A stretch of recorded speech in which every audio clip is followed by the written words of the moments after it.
کیا جے you Y کو مشترکہ جدوجہد پر آمادہ کر لیا گیا ہے، اور کیا اگر اپوزیشن کوئی جدوجہد سڑکوں پہ لاتی ہے آپ حصہ بنیں گے؟ آپ کا سوال خود بتا رہا ہے کہ ابھی خیر سگالی کا ماحول بنانا ہے. اگر یہ سوال میں ہاں میں جواب دوں تو یہ تو ہمارے کا موضوع ہوتا ہے.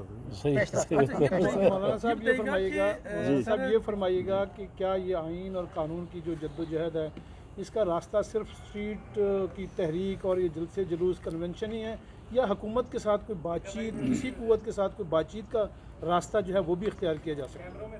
دیکھیں، میں اپنی اور اپنی جماعت کی طرف سے بات کرنا چاہوں گا کہ اس وقت ہم کس پہ اعتماد کریں. بات چیت تو ہوتی ہے تب جب آپ اس پہ اعتماد کر سکیں، ان کی کوئی ایک زبان ہو، وہ کوئی بیٹھ کر آپ کے ساتھ. اور کون کرے گا بات چیت؟ کون کرے گا؟ وزیر اعظم کرے گا، صدر مملکت کرے گا، آرمی چیف کرے گا. ابھی تو یہ معلوم نہیں کون بات چیت کرے گا، کس کے ساتھ کرے گا، پھر اعتماد کا کیا ماحول موجود ہے یا نہیں. تو یہ چیزیں جو ہیں ہم سے سوال کرنے کی نہیں ہیں، بلکہ ان لوگوں سے سوال کرنے کی ہیں جس کے بارے میں آپ کہتے ہیں. مولانا صاحب، ماضی میں ہم نے دیکھا تھا کہ جمہوریت کے بچاؤ کے لیے آپ نکل آئے تھے، جمہوریت کے بچاؤ کے لیے دھرنے بھی دیے گئے، پی ڈی ایم بھی بن گیا. اس کے بعد جب حکومت آئی تو خاموشی اختیار کر لی گئی. تو کیا اس وقت بھی اگر اس طرح کی تحریک کا آغاز ہو جاتا ہے، سڑکوں پر بھی نکلتے ہیں اور پھر کہیں نہ کہیں سے آفر آ جاتی ہے، تو اس تحریک کو ختم تو نہیں کریں گے؟ اگر آپ کے پاس کوئی ایسے آفر کی خبر ہے تو مجھے بھی بتا دیں.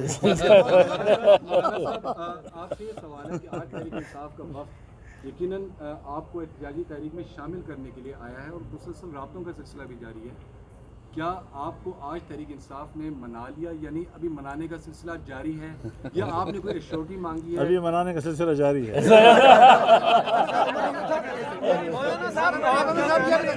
مولانا صاحب آپ کی جانب سے کوئی شورٹی مانگی گئی ہے، کوئی بات چیت آگے رابطے بڑھانے کے لیے کوئی شورٹی مانگی گئی ہے؟ ظاہر ہے جی، جب تک آپ سنجیدہ امور پر یا متنازع امور پر کوئی بات طے کرنا چاہتے ہیں تو ایک ماحول تو بنانا پڑتا ہے. تو اس کو آپ اسی کا حصہ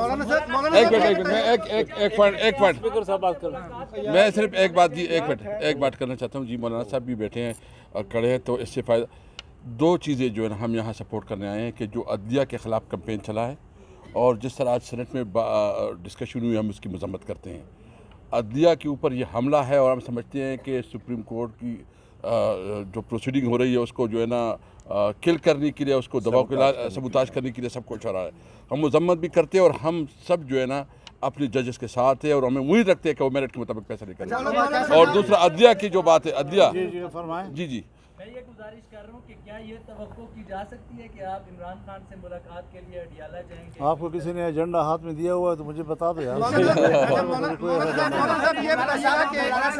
جب تحریک انصاف حکومت میں تھی تو اپوزیشن کی جو جماعتیں تھیں وہ آپ کی چھتری کے نیچے تھیں.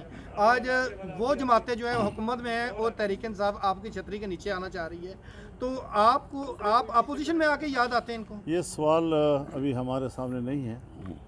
ہماری پارٹی کے سامنے اصول کا ہے. اگر ہمیں 2018 کے الیکشن پر اعتماد نہیں تھا تو ہمارا موقف آپ نے دیکھا. آج وہ ہمارے دوست جو اس وقت ہمارے ساتھ تحریک میں تھے، اگر انہوں نے اس انتخاب کے نتائج کو تسلیم کیا ہے تو ہم پھر بھی اکیلے ہو کر بھی کہتے ہیں کہ نہیں، غلط ہوتا ہے. تو سوچو 2018 میں غلط تھی، وہ آج 2024 میں بھی غلط ہے.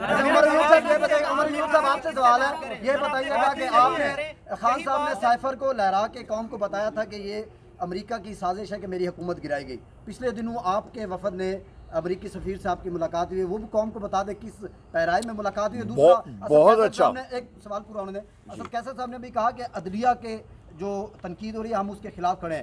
ہم یہ دیکھتے ہیں کہ جو بھی حکومت میں ہوتے ہیں وہ عدلیہ کے ساتھ ہوتے ہیں، جو اپوزیشن میں ہوتے ہیں وہ. جب آپ کا دور حکومت تھا تو آپ کے دور حکومت میں بھی ایسے فیصلے آئے کہ جنہوں نے اپوزیشن نے اس پر تنقید کی اور آپ نے ساتھ دیا. کیا کہیں گے؟ سب سے پہلی بات، یہ بڑا اچھا سوال ہے، مجھے خوشی آپ نے پوچھا. سب سے پہلے سائفر کے حوالے سے، وہ اس وقت اسلام آباد ہائی کورٹ کے 2 جسٹس صاحبان اس کو سن رہے ہیں، اور جو روزانہ کے مطلب حوالے سے وہاں پہ جو ریمارکس اور چیزیں آ رہی ہیں، تو حکومت جو ہے اس وقت وہ خود اپنی وہاں پہ قبر کھودنے میں بڑی تیز لگی ہوئی ہے. اور سائفر کا کیس جو ہے وہ انشاءاللہ تعالیٰ خود بخود دفن ہو جائے گا. دفن ہو چکا ہے، صرف اس کا ڈیسیجن باقی ہے. وہاں پہ اس کیس میں کچھ ہے ہی نہیں. اور وہ ایک بوگس کیس ہے، نمبر 1۔ نمبر 2 وزیر اعظم عمران خان صاحب کا واضح موقف تھا اس وقت بھی، آج بھی ہم لوگ اس کی تائید کرتے ہیں۔ نمبر 3 امریکن سفیر جو ہمارے پاس ہمیں ملنے کے لیے آیا تھا وہ وزیر اعظم سے بھی ملا تھا، اسی خط کے اندر 3 اشخاص کا اس نے لکھا تھا، فارن آفس کو، وزیر اعظم کو، اسپیکر قومی اسمبلی کو اور لیڈر آف دی اپوزیشن کو، اور وہ خط اس نے لکھا تھا کہ یہ ایک روٹین کی ملاقات ہوتی ہیں مختلف جو آپ کے ریاست کے ادارے ہوتے ہیں ان کے ساتھ، ان کے جو آپ کے ایگزیکٹو کے ہوتے ہیں اور یا پارلیمنٹ کے ہوتے ہیں۔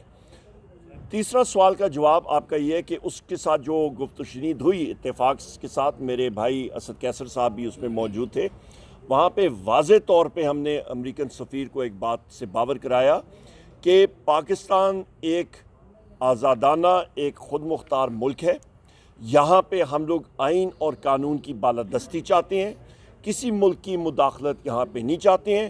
آئین اور قانون کی بالادستی ہوگی تو بین الاقوامی دنیا کی جو کمپنیاں اور ادارے ہیں وہ آ کے یہاں پہ انویسٹمنٹ کریں گی، یہاں پہ سرمایہ کاری کریں گی، اور یہ چیز نہیں ہوگی تو جو مرضی آپ کر لیں یہاں پہ آپ کی نہ انویسٹمنٹ یا سرمایہ کاری ہوگی نہ خوشحالی ہوگی۔ اور اس وقت آپ دیکھ لیں کہ پاکستان کی معیشت میں جو آپ کی اندرون ملک کے جو سرمایہ کاری ہے وہ ایک سال میں 86% جو ہے وہ سکڑ چکی ہے، اور افراد زارہ آپ دیکھ لیں آسمان پہ چلی گئی ہے، اور یہاں پہ حکومت کے ہاتھ کچھ نہیں ہے اس وقت۔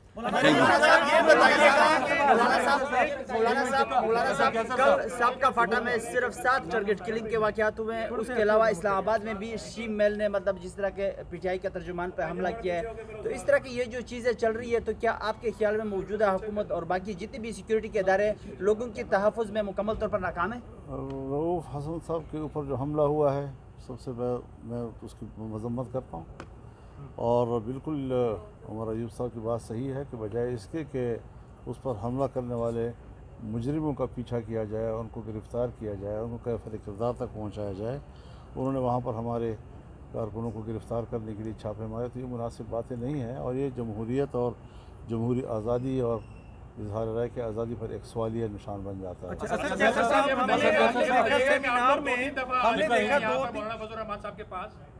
اب آپ دونوں جو جماعتیں ہیں ان کے درمیان حل طلب معاملات کیا ہیں؟ جو آپ لوگوں کا ماضی ہے وہ ساری دنیا جانتی ہے، تو اب یہ بتائیں کہ کیا کوئی چانس ہے کہ آپ دونوں مل کے کسی جدوجہد کی طرف اکٹھے جائیں؟ وہ میں آپ کو اکیلے میں بتا دوں گا۔ ایک چیز میں آپ کو آخری میں بتا دیتا ہوں، یہاں پہ ہماری پشتو ایک ہے۔